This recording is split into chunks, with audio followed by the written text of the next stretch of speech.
안녕하십니까. 3월 6일 목요일 말씀 묵상 함께 시작하겠습니다. 오늘도 주님께서 주시는 그 크신 은혜 가운데에서 기쁨과 풍요를 누리시는 귀한 성도님들 다 되시기를 기도합니다. 오늘 본문은 마가복음 8장 1절에서부터 10절까지 말씀이고요. 통독할 말씀은 여호수아 1장에서부터 4장까지 말씀입니다. 오늘 말씀은 칠병이어 사건을 다루고 있는데요. 이 사건이 오병이어와 어떻게 다른가를 한번 살펴보고, 그리고 우리가 하나님으로부터 받은 은혜를 잃어버리지 않는 것이 얼마나 중요한가도 한번 생각해보는 시간이 되었으면 좋겠습니다. 그럼 먼저 말씀 보시겠습니다.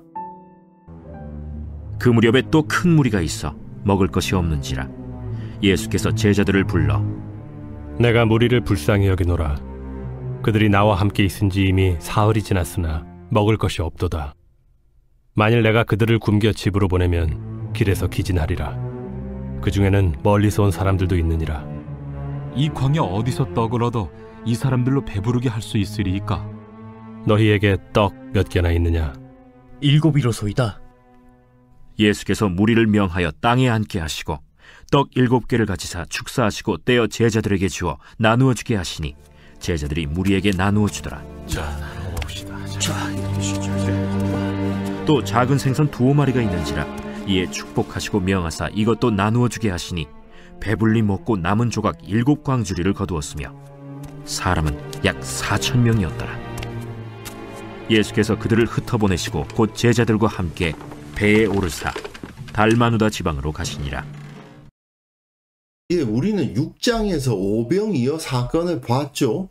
오병이어 사건 이후에 예수님께서 물 위를 걸어서 제자들에게 가시는데 제자들은 예수님을 알아보지 못했고, 제자들이 오병이어 사건을 경험했음에도 불구하고 예수님이 어떤 분이신지 몰랐더라는 것이죠. 그리고는 이후에 바리새인과 서기관들을 예수님이 만나시는데 그들 역시 굉장히 무지하죠. 예수님을 받아들일 생각이 전혀 없는 자들이었습니다. 오히려 수로보니게 여인이 그들보다 훨씬 나았죠. 그리고는 에바다 본문을 통해서 예수님께서 너무나도 답답하신 그 꽉 막혀있는 그들의 모습을 드러내 주시는 것을 어제 본문을 통해서 볼 수 있었습니다. 그런데 이와 비슷한, 물론 그보다 좀 짧지만 이와 비슷한 일들이 다시 한번 반복될 거예요.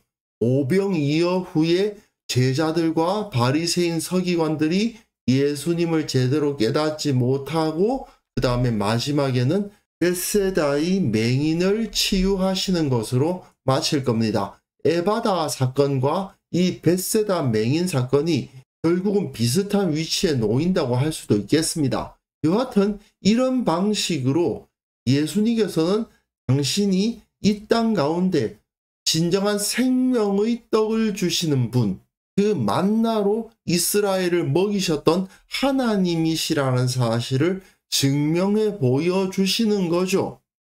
그런데 오늘 본문 칠병이어는 오병이어와는 조금 다른 메시지가 거기에 포함되어 있습니다. 본문 보시면요. 그 무렵에 또 큰 무리가 있어 먹을 것이 없었습니다. 예수께서 제자들을 불러 이르시되 내가 무리를 불쌍히 여기노라. 그들이 나와 함께 있은지 이미 사흘이 지났으니 먹을 것이 없도다. 오병이어 사건에서는 제자들이 이곳은 빈들이어서 먹을 것이 없습니다. 저들을 보내서 먹을 것을 각자 사 먹을 수 있도록 합시다. 이렇게 건의를 했었는데 여기서는 예수님이 먼저 말씀하시죠. 만일 내가 그들을 굶겨 집으로 보내면 길에서 기진하리라. 그 중에는 멀리서 온 사람들도 있느니라. 멀리서 온 사람들도 있다는 것이 이게 상당히 중요해요. 어제 본문에서 에바다 사건 전에 예수님이 그 주위를 삥 둘렀던 거 혹시 기억하십니까? 두로 지방에서 수로보니게 여인을 만나셨는데 다시 시돈으로 가셨다가 시돈에서 데가볼리 지역을 돌아서 갈릴리로 다시 들어가셨던 것을 볼 수 있거든요. 그동안 예수님이 뭘 하셨을까요? 그 이방인들이 많이 있는 곳에서도 예수님께서 그 능력을 나타내 보이지 않으셨겠습니까? 그러다 보니까 멀리서 온 사람들, 즉 이방인들이 있는 거예요. 이 상황에서 제자들의 반응을 한번 보십시오. 제자들이 대답하되 이 광야 어디서 떡을 얻어 이 사람들로 배부르게 할 수 있으리까? 오병이어 사건 때에는 제자들이 저들 보내서 어떻게 먹게 합시다라는 건의라도 했는데, 여기서는 제자들이 저들에 대해서 그다지 관심이 없는 것처럼, 그들이 배고프든 말든 별 개의치 않는 것처럼 보이죠. 이 사람들은 사흘을 함께 지냈습니다. 그냥 예수님을 방문한 사람들이 아니에요. 나름대로 예수님에 대한 열정을 가지고 있었다는 것을 알 수 있습니다. 하지만 제자들은 이들에 대해서 큰 관심이 없고 이들의 배고픔을 해결해야 된다는 생각을 하지 않는 것처럼 보여요. 왜 그럴까? 멀리서 온 사람들이 있었다라는 이 말씀이 힌트죠. 이방인이었던 것입니다.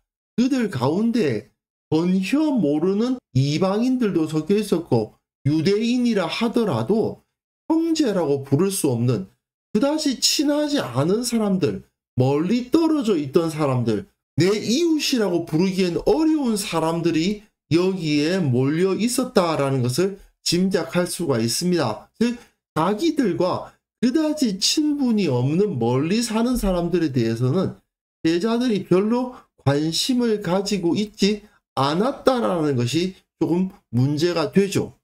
그런데 여기서 더 큰 문제가 하나 있죠. 뭐냐? 이 제자들이 이미 오병이어를 경험한 사람들이라는 사실입니다. 우리가 언뜻 생각하기로는 아니 이 사람들 오병이어 경험했던 사람들 아니야. 까짓거 예수님이 계신데 무슨 문제가 있으리. 예수님 전에 보여주셨던 그 능력 한 번만 더 쓰시면 되지 않겠습니까? 이렇게 이야기를 할 것 같은데 제자들이 오병이어를 잊은 건지 아니면 예수님의 권능으로 인한 이 빵을 이방인들에게까지 나눠줄 생각이 없는 건지 방법이 없다는 식으로 반응을 하고 있는 거예요. 여러 가지로 해석할 수 있지만 여기서 이 칠병이어는 유대인들이 이방인들을 대하는 태도에 대한 질타가 섞여 있다는 것을 이해를 하시면서 읽을 필요가 있습니다. 왜냐하면요, 그 뒤에 숫자들을 보시면 알 수 있어요. 예수께서 물으시되 너희에게 떡 몇 개나 있느냐? 이르되 7이로소이다. 7이죠. 이전에는 5이었습니다. 떡이 더 많네? 싶잖아요. 그런데 이것 역시 상징수죠. 7이라는 것은 창조의 숫자입니다. 7일 동안 온 땅을 창조하셨던 그 하나님의 영광을 떠올리게 하죠. 즉 유대인들 뿐만 아니라 온 땅의 모든 사람들을 생각나게 합니다. 오병이어에서는 5는 율법, 말씀을 상징하는 숫자라고 말씀을 드렸잖아요. 창세기, 출애굽기, 레위기, 민수기, 신명기, 모세, 오경. 즉 5는 율법을 가지고 있었던 유대인들을 떠올리게 하는 상징수라면 7은 온 세상 모든 민족을 떠올리게 하는 상징수인 겁니다. 그런데 그들에게 줄 빵이 7개, 온 백성들, 온 나라 백성들에게 다 줄 수 있는 빵이 저들에게 있는 거예요. 예수께서 무리를 명하여 땅에 앉게 하시고 떡 7개를 가지사 축사하시고 7이라는 숫자가 반복되고 있죠. 그 상징수를 이해하라는 것입니다. 떼어 제자들에게 주어 나누어 주게 하시니 제자들이 무리에게 나누어 주더라. 똑같죠? 오병이어의 상황과 똑같은 상황이 나타나고 있습니다. 또 작은 생선 2마리가 있었다고 되어 있는데요. 작은 생선이라는 이 말은 앞에 6장에서 나오는 물고기 익두스가 아니고요. 익디디온이라는 단어입니다. 조금 단어가 달라요. 멸치처럼 아주 조그마한 생선이었다 그 말입니다. 그런데 그러한 생선들이 2마리라고 되어 있는데 두엇이 있었다는 말은 둘이나 셋이 있었다는 말이 아니고 올리고스라는 단어인데요. 약간 있었다. 그러니까 멸치젓이 조금 있었다. 그 정도로 볼 수도 있을 것 같아요. 그것 조금 있는데 그 역시 축복하시고 명하사 이것도 나누어 주게 하시니, 이것은 앞에서 오병이어에서는 오가 율법을 상징하는 말씀이고 이는 증언을 상징하는 것이니까 이렇게 정확하게 제시되는데, 여기서는 오병이어와 마찬가지이지만 조금 다른 현상이 여기서 나타나고 있었다라는 것을 보여주는 거죠. 여기서 중요한 건 사실은 빵입니다. 빵 7개가 이 사람들에게 다 나뉘어지고 있었고 이는 오병이어와 일맥상통하는 사건이었다. 이걸 보여주기 위한 거예요. 결국 유대인을 향한 하나님의 섭리와 이방인을 향한 하나님의 섭리는 겉으로 보기에는 조금 달라 보이는데 그 본질을 보면 다를 바가 없다. 이렇게 생각을 하시면 되겠어요. 결국 칠병이어에서 7개의 빵은 온 땅, 온 세상을 창조하신 하나님께서 온 세상의 모든 백성들을 먹이시는 은혜를 상징적으로 보여주는 것이고, 그것은 유대인들에게 주어졌던 것과 본질적으로는 다르지 않다. 물론 겉으로 보기에는 조금 달라 보이지만 본질상 다르지 않다 하는 것을 알게 하는 거죠. 배불리 먹고 남은 조각 7 광주리를 거둡니다. 여기서도 7이 또 나오죠. 온 세상 만물을 향한 하나님의 은혜를 상징하는 것이니까 다시 7이 나오는데, 재미있는 것은 광주리입니다. 6장에서는 12 바구니였습니다. 바구니는 헬라어로 코피노스입니다. 그런데 여기서는 스피리스, 광주리와 바구니는 다른 단어입니다. 바구니는 일상적으로 편리하게 사용하는 조그마한 용기를 말하는 거예요. 하지만 스피리스는 그냥 그런 용기들을 통칭하는 말입니다. 그러니까 굉장히 큰 것일 수도 있어요. 왜냐하면 사도행전에 보시면 그의 제자들이 밤에 사울을 광주리에 담아 성벽에서 달아내리니라. 다메섹에서 사울이 눈을 뜬 이후에 복음을 전하다가 핍박을 받으니까 탈출을 할 때에 광주리를 타고 이 스피리스를 타고 내려갔거든요. 그러면 사울 한 사람이 탈 수 있는 큰 용기도 스피리스입니다. 여기서 7 광주리를 거두었다고 해서 12 바구니보다 조금밖에 못 거두었겠네 라고 생각하시면 안 된다는 거죠. 오히려 훨씬 더 많이 남은 것일 수도 있습니다. 그리고 사람은 약 4,000명이었습니다. 4라는 숫자는 온 땅을 상징하는 숫자죠. 동서남북. 그래서 요한계시록 같은 데 보시면 땅의 네 귀퉁이에 천사들이 서 있다. 이런 표현들이 나오거든요. 온 땅에 흩어져 있는 모든 사람들을 향한 예수님의 구원의 은총을 상징적으로 보여주는 겁니다. 그리고는 예수님께서 그들을 흩어 보내시고 곧 제자들과 함께 배에 오르사 달마누다 지방으로 가셨습니다. 근데 이 달마누다 지방이 어디인지를 잘 알 수가 없어요. 도대체 여기가 어딘지를 잘 모르는데, 중요한 것은 오병이어 사건이 끝났을 때에도 예수님께서 제자들을 배에 태워서 보내셨고, 이 칠병이어 사건이 끝났을 때에도 역시 예수님께서는 함께 배에 오르사 이동하시는 것을 볼 수가 있습니다. 역시 같은 사건이라는 거죠. 비록 모든 이방인들은 혈통적으로는 출애굽을 한 이스라엘의 후예가 아니지만 똑같은 모습으로 하나님의 은혜를 받아 누릴 수 있게 되었다라는 것을 여기서 보여줍니다. 사실 내일 본문까지 함께 읽어보면요, 이 주님으로부터 받은 이 놀라운 은혜를 이 제자들이 그리고 바리새인과 서기관들이 깨닫지 못하고 인정하지 않으려는 모습을 볼 수가 있어요. 여기서도 제자들이 오병이어의 기적을 경험한 사람들이라고는 믿을 수가 없는, 어쩌라고요? 이런 반응을 보이고 있잖아요. 우리가 생각하기로는 오병이어 경험했으니까 예수님 걱정하지 않으셔도 됩니다. 우리 빵 7개 있습니다. 저번보다 2개 더 많아요. 이럴 것 같은데 그러질 않죠. 지금까지 주님께서 많은 은혜와 권능을 주시고 보여주셨음에도 불구하고 이 광야에서 어떻게 빵을 구한단 말입니까? 이러고 있으니 정말 답답하지 않습니까? 우리는 그런 모습을 보이고 있지 않은지 반성해 봐야 되겠죠.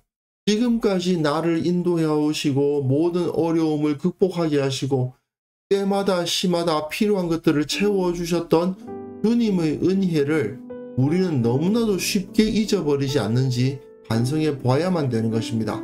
주님께서 지금까지 이렇게 은혜를 베풀어 주셨다는 것을 생각해 본다면 내가 어떻게 살 것인가에 붙잡혀 있을 것이 아니라 지금 먹을 것이 없어서 기진해 가는 영혼들, 복음을 알지 못하고 그 영원한 생명을 얻지 못해서 죽어가는 영혼들을 우리 보고 어쩌라고요 하고 바라보고만 있어서는 안 되겠죠.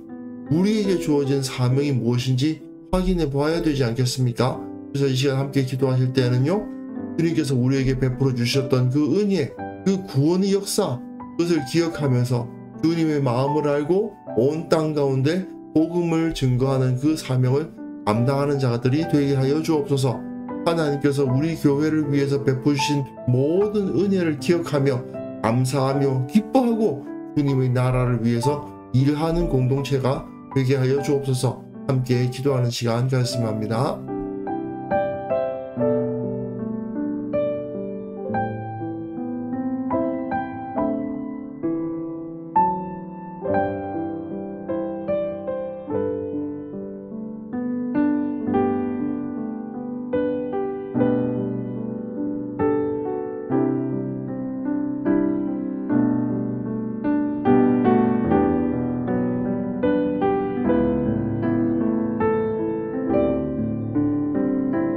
하나님 아버지, 지금까지 우리에게 너무나도 큰 은혜로 베풀어 주시고 지켜주셨는데 그것을 기억하지 못하고 그저 무엇을 먹을까 무엇을 입을까를 걱정하면서 주님을 의뢰하지 못하는 모습을 갖고 있지는 않았는지 반성해 보기를 원합니다. 주님께서 우리를 일깨워 주셔서 주님께서 우리에게 베풀어 주신 그 모든 섭리들 기억하게 하여 주시고 또한 우리 교회를 지금까지 이끌어 오시사 그 가운데 은혜 베풀어 주셨음을 기억하며 감사하며 기뻐하고 주님께서 맡겨주신 그 사명을 감당해 나가는 공동체가 될 수 있도록 은혜를 베풀어 주옵소서. 특별히 한국 교회가 하나님께서 베풀어 주신 그 은혜를 기억해야 되겠습니다. 그리고 우리에게 어떤 사명이 주어졌는가를 확인해야 되겠습니다. 주님께서 일깨워 주시고 진리 가운데 바로 서서 주님께 영광을 돌리고 주님의 그 능력을 세상에 나타내는 공동체가 될 수 있도록 주께서 붙들어 주시고 바로잡아 주시고 모든 죄악을 제거하여 주시고 주님의 원하시는 길로 나아가는 공동체가 될 수 있도록 은혜를 베풀어 주옵소서. 오늘 하루 우리가 살아가는 그 모든 삶 가운데에서 하나님의 인도하심을 경험하기를 원합니다. 실로 주님께서 살아계심을 우리가 경험하는 하루가 되기를 원합니다. 온 땅을 향한 주님의 사랑과 주님의 섭리를 확인하며 나를 통해 그 일이 일어나고 있음을 기억하고 감사하고 기뻐하며 내게 주어진 사명을 감당하는 오늘 하루가 될 수 있도록 은혜 위에 은혜를 허락하여 주옵소서. 주께서 우리와 함께하여 주심을 믿사옵고 예수님의 이름으로 기도합니다. 아멘.